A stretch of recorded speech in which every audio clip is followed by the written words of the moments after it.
Good news, may bago kaming bloke na bubuksan. So, loob first maganda yung katabi ka ng corner, malapit ka sa corner. Ayan. Habang meron pa, no down payment pa din naman tayo, no equity, no reservation, 10,000 is for water Meralco. Unang hulog mo kapag nakalipat ka na. Si Pagsinag is 36 square meters ang floor, 36 square meters ang lot area. Ito yung deliverable unit. Hanggang doon ang space mo sa harapan. So, malaki pa yan kapag na-close yan. Extra space pa yan sa harapan. Ayan, oh. Malaki pa yan. Sa'yo pa yan.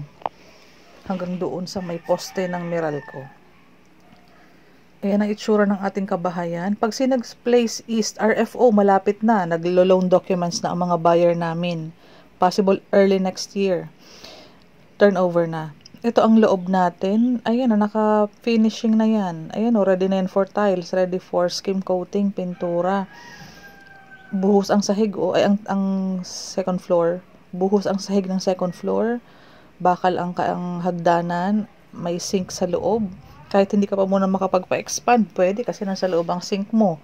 Full toilet and bath ang sukat. May bintana. Kompleto ang fixtures niyan. High ceiling itong ating kusina. Lababo pwedeng ipabasag, pwedeng ipa-extend. Ayan. Kabuuan ng living area. Malaki din kahit papaano. No down payment tayo. Ang ganda ng ating in-offer. Ito yung ating service area. Pwedeng i-close. Pwede mong gawin mong kitchen area na may sink, na may lutuan. Ito, first two steps, solid. Ito, bakal. Ito, may metal paring na. So, ready na for partitions. Ang ating ceiling, may heat insulator. Installed na din ang ating mga para sa kuryente. May bintana sa hagdanan. May bintana dito at dito sa side. So, maganda ang flow ng hangin, liwanag. Kung one bedroom lamang tayo sa taas. Ayan o.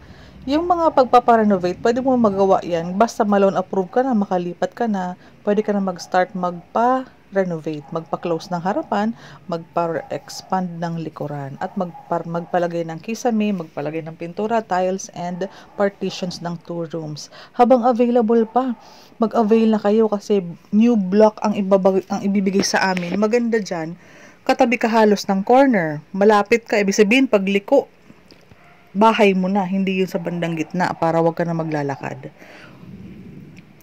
Ito may napasok kaming ongoing ang renovation, nag-skim coating sila. Ayan oh.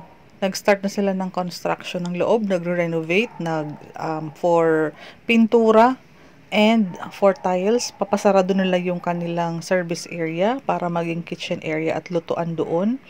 Nag-start na sila. So ito, parehong-pareho deliverable, pareho-pareho ang harap. Gantong-ganto din po ang marireceive niyong unit kay Pagsinag Place East ng Nai Cavite. Ito, nag-start na sila. Pwedeng vinyl tiles ang second floor, pwedeng granite tiles sa baba. Partition kisame, nag-start na sila dito. Ayan siya. Ito yung kitchen area, yun ang service area, i-close pa. Tara, habang may mga available units, no down payment pa, oh. 5,300 lang monthly nito. Nasa 19,000 sahod. Pwede ka maka-avail. Under Pag-ibig lang po ito. Ito ang bintana sa hagdanan. Ito naman ang ating mga napasok na mga units na ongoing pa po ang turnover nila. Pagsinag Place West po. Malaki ang kalsada, malaki ang harapan, may gutter. Ganyan. Iba-iba ang color. No choosing of colors po kasi unit ang binibigay sa atin. Ganyan po ang ating labas. Malaki ang harapan, oh. Ang kalsada malaki. Wala tayong alley road. Lahat po tayo main road. Lahat po ng bahay natin sa Pagsinag Place is harap sa kalsada. Gano'ng kalaki ang kalsada? Ganito. Pwede mag-car park sa harapan ng bahay natin.